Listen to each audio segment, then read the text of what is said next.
கல்யாணத்துக்குள்ள ready ஆகி உட்கார்ந்து இருக்கும் போது மாப்பிள்ளை வீட்டுல இருந்து வரல.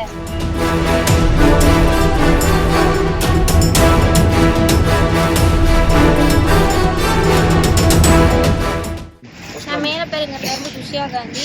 எனக்கு வந்து பொன்னியாபுரத்துல இருந்து பாண்டின்றவங்களோட கல்யாணம் 2 பேர் வீட்டுல இருந்து பேசி கல்யாணம் பேசியிருந்தாங்க.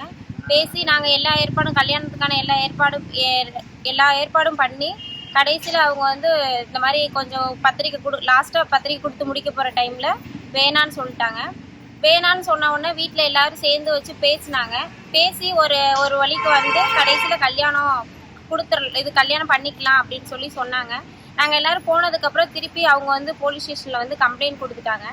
கம்ப்ளைண்ட் கொடுத்தோடனே நாங்கள் போயிட்டு அதோட மறுநாள் நாங்கள் போய் கேட்கும் போது இந்த மாதிரி மாப்பிள்ளைகிட்ட பேசணும் அப்படிலாம் சொல்லி பேசி முடிச்சதுக்கப்புறம் மாப்பிள்ளை என்கிட்ட வந்து பேசுகிறேன் நான் சரி அப்படின்னு சொல்லிட்டு அவங்க வீட்டில் போயிட்டு வேண்டாம் அப்படியே சொல்லிட்டு இருந்தாங்க.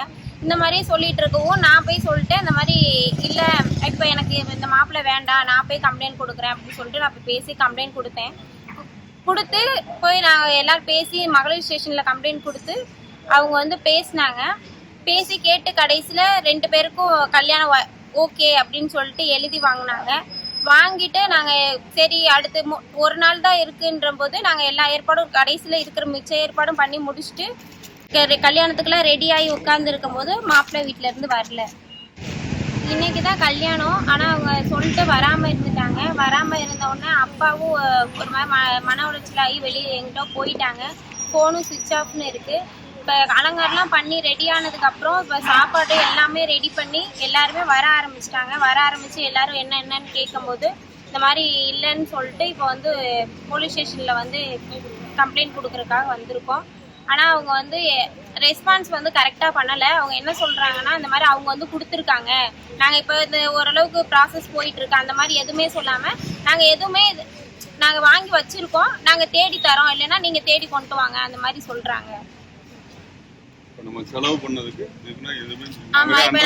பண்ணதுக்கோ எதுக்குமே இப்ப எந்த ஒரு இதுவுமே இல்லாம இப்ப நின்னுட்டு பரமக்குடி மகளிர் காவல் நிலையத்தில் வந்து குஷியா காந்தி சார்பில் வந்து புகார் அளிக்கப்பட்டது. அந்த புகாரின் அடிப்படையில் 2 பேரையும் கூப்பிட்டு பேசினப்ப இல்லை நாங்கள் திருமணம் பண்ணிக்கிறோம்னு சொல்லி ஒத்துக்கிட்டு கடந்த 29ஆம் தேதி இரவு ஒத்துக்கிட்டு போனவங்க இன்னைக்கு திருமணம் நடக்கிற நிலையில் மாப்பிள்ளை வீட்டையும் வந்து நேற்று இரவு, அதாவது 2ஆம் தேதி இரவு மாப்பிள்ளையை காணவில்லைன்னு சொல்லி நகர் காவல் நிலையத்தில் கம்ப்ளைண்ட் பண்ணியிருக்கிறதா எங்களுக்கு வந்து இப்போது தான் தகவல் தெரியுது.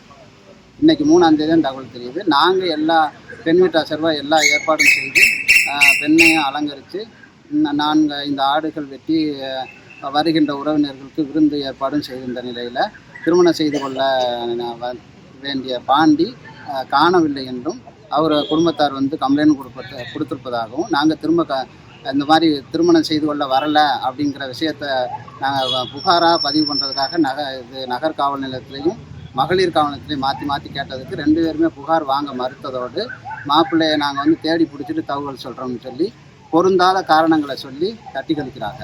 இது ஏதோ உள்நோக்கத்தோட யாரோ வந்து அவருடைய உறவினர்கள் ஏதோ பெரிய தலையீடின் பேரில் ஒரு எளிய பெண்ணை ஏழை பெண்ணை திருமணம் செய்து கொள்வதாக சொல்லி ஏமாற்றிய அந்த பாண்டி வீட்டார் குடும்பத்தின் மீது நடவடிக்கை எடுத்து அந்த பையனை கைது பண்ணி அல்லது அழைத்து வந்து இந்த பெண்ணுக்கு திருமணம் செய்து வைப்பதற்கு பதிலாக காவல்துறையும் பொருந்தாத காரணங்களை சொல்லி பெண் வீட்டாரை மேலும் அழுத்தத்துக்கு உள்ளாக்கி தட்டி கழிக்கிறார்கள். இது சட்டப்படியான நடவடிக்கை காவல்துறை தலைவரும் காவல்துறையும் எடுக்க வேண்டும்னு மாண்போடு கேட்டுக்கொள்கிறேன்.